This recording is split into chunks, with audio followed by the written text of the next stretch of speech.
Et bonjour à tous, petit hors-série pour aujourd'hui. La vidéo sera un petit peu plus courte, un petit peu moins travaillée aussi, mais c'est principalement pour coller avec l'actualité de la semaine dernière. J'espère qu'elle vous plaira malgré tout. Ensuite, les images que vous allez voir viendront principalement du YouTube et du Twitter officiel de Japan Expo. Un peu des miennes aussi, mais pas beaucoup parce que n'y allant à la convention qu'une seule journée, j'ai préféré en profiter davantage. Et aussi des images et vidéos que j'ai pu trouver un peu par-ci par-là sur les réseaux sociaux. Donc, si jamais vous voyez sur ces photos, ces vidéos, ou si cela dérange que j'utilise vos propres photos, vos vidéos, n'hésitez pas à me le dire et je ferai ce qui est nécessaire. C'est parti, parlons un petit peu de Japan Expo. C'est aux premières heures de juillet, quand la chaleur de l'été commence à arriver, que Japan Expo fait son apparition.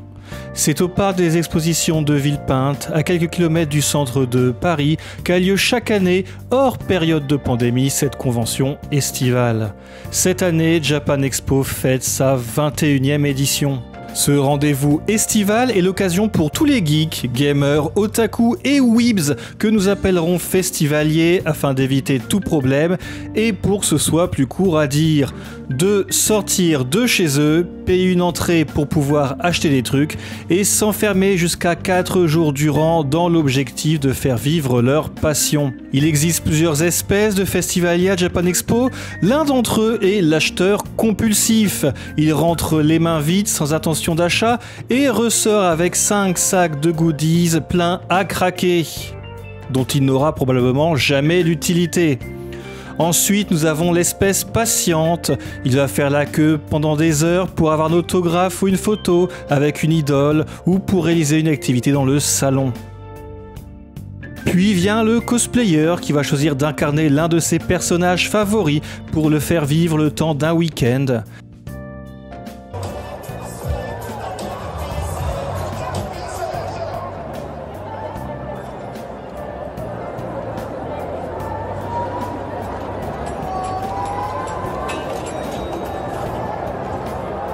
Et enfin, nous avons l'espèce dite du free-hugger. Il va se promener à travers les différents halls avec sa pancarte Free Hugs, câlin gratuit pour les non-anglophones, dans le but de récolter un peu de tendresse qu'il ne peut avoir chez lui. Attention cependant, ce sont les mêmes qui attendent discrètement à la sortie des écoles. Il existe bien entendu d'autres espèces de festivaliers, mais nous ne les citerons pas tous. Ces festivaliers pourront compter sur bon nombre d'activités et d'animations tout au long de ce grand week-end. Animations qui, pour commencer du côté jeux vidéo, avec la présence de bornes permettant de s'affronter entre joueurs ou tester les démos des futurs jeux. Cette année, c'est Nintendo qui a frappé fort avec notamment les mythiques briseurs d'amitié, Mario Kart et Super Smash Bros Ultimate, mais aussi du Splatoon 2 et du Mario Football entre autres. L'indémodable Jozen fut aussi de la partie pour transpirer toute l'eau déjà évaporée des corps à cause de la chaleur. Comment ne pas passer à côté de Genshin Impact et du MiHoYoverse omniprésent à Japan Expo cette année et qui a rencontré un succès fou.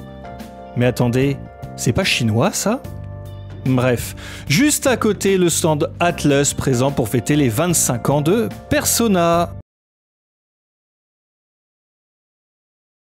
Faites pas attention à moi, continuez le reportage. C'est également l'endroit idéal pour le festivalier de rencontrer ses idoles préférées et échanger quelques mots lors de séances de dédicaces. Qu'il soit youtubeur, cosplayer, chanteur ou encore mangaka, il est sûr de trouver de quoi le satisfaire. En parlant de chanteurs, durant ces 4 jours, plusieurs artistes vont se relayer sur scène afin de partager la beauté de la musique japonaise. Pas de vidéo ici car nous estimons, à la Crystal Wolf Productions, qu'un concert doit se vivre dans l'instant et non être filmé. Cette année, Japan Expo a eu l'honneur d'accueillir Miwa, les Blank Pepper ou encore Singing Cosplayer Ikari pour ne citer que.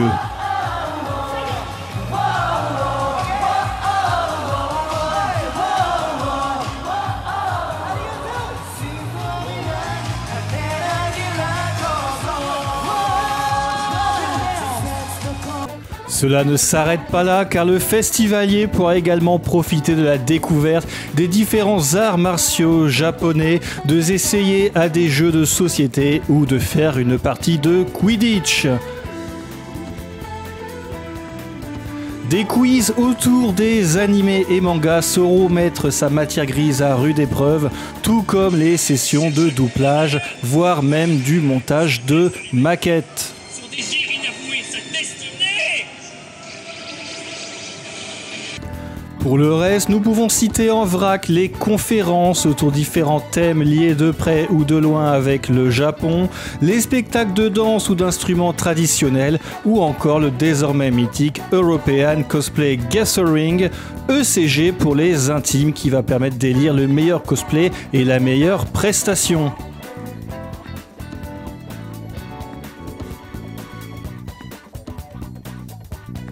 Mais avec tout ça, le festivalier doit pouvoir se nourrir. Fort heureusement, des stands spécialisés dans le jambon beurre sont de la partie, ainsi que les granités pour se rafraîchir. Mais aussi, Japan oblige, de la nourriture japonaise. 12 € les 8 takoyaki, 15 € les 3 onigiri. Fort heureusement, le festivalier n'est pas un pigeon et avait prévu de quoi manger et n'est pas tombé dans le putain de merde. Au-delà de la nourriture, qu'en est-il de la représentation du Japon lui-même ? Alors, si nous retirons les stands de jeux vidéo, ensuite ceux de manga, très bien, ceux autour des produits dérivés maintenant, ok, le coin cosplay, très bien, et enfin le lieu dédié aux jeux de société. Bon, on y est. Il nous reste donc quelques stands qui vont à proprement parler du Japon, ces derniers étant principalement des stands touristiques sur certaines régions du Japon. Il y a aussi ce circuit où l'on présente les règles de politesse en vigueur au pays du soleil levant, quelques stands de calligraphie par-ci par-là et un espace dédié à la création en tout genre et une scène pour des spectacles plus traditionnels.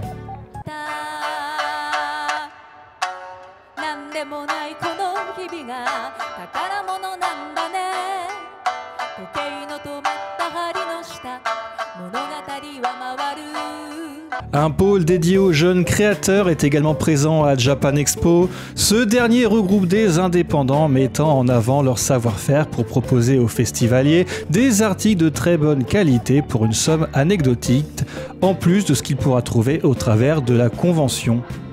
C'est alors l'occasion pour le festivalier de compléter sa collection de goodies.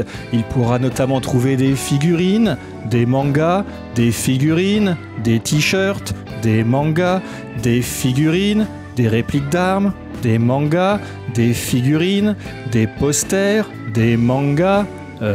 On n'est pas déjà passé par là? Oh, pardonnez-moi, j'ai quelques affaires à régler. Bon, je crois qu'on n'est pas prêt de revoir notre reporter, hein, donc je vais prendre le relais. Alors, pour les non-initiés au manga, le hentai, c'est les mangas pornographiques. Et je dois avouer que cette année, j'ai trouvé quand même pas mal de goodies qui, plus ou moins officiels, qui tournaient un peu autour de ça. Car en plus des coussins câlins ou les tapis de souris repose-poignets entre deux paires de miches qui sont tous les ans, là j'ai pu voir pas mal de t-shirts Aeago, hein, donc littéralement où les personnages souvent féminins tirent la langue et bavent de plaisir, voire carrément des t-shirts très mauvais goût et surtout beaucoup de personnes les portant. Et autant je suis très ouvert d'esprit, hein, chacun fait ce qu'il veut, autant dans une convention où des enfants peuvent voir ça sans protection, d'une certaine façon, ça me fout un peu mal. Et avec tout ce que je vous ai dit, est-ce que j'ai aimé Japan Expo et est-ce que j'y retournerai? Oui, en fait. Parce que quand on aime quelque chose, on l'aime aussi pour ses défauts. C'est pareil avec les gens. On sait quand on va aller là-bas, qu'on va dépenser notre argent en figurines, mangas, autres goodies, et en bouffe. On sait qu'on va passer 2 heures d'attente pour une dédicace pour discuter 1 minute à peine avec notre idole. Ou encore que la partie Japon est anecdotique par rapport au reste de la convention. Mais c'est pareil pour toutes les autres conventions autour du manga, du jeu vidéo en fait. Parce que ce qui compte, c'est que nous sommes réunis autour d'une même passion, d'un même univers. Il est pas rare de croiser des groupes de parfaits inconnus chanter ensemble leur générique d'animé préféré.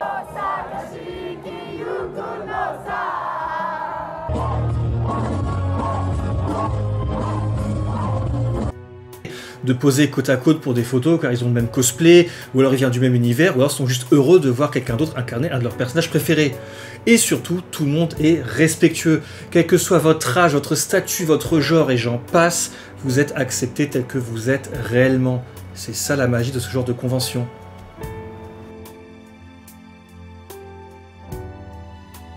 Et même si je suis pas le gars le plus sociable du monde, bah ça fait plaisir de voir tous ces sourires et ces étoiles dans les yeux. Surtout après 3 ans de Covid. Donc oui, j'y retournerai avec la certitude. C'était Crystal Wolf et je vous dis à la prochaine.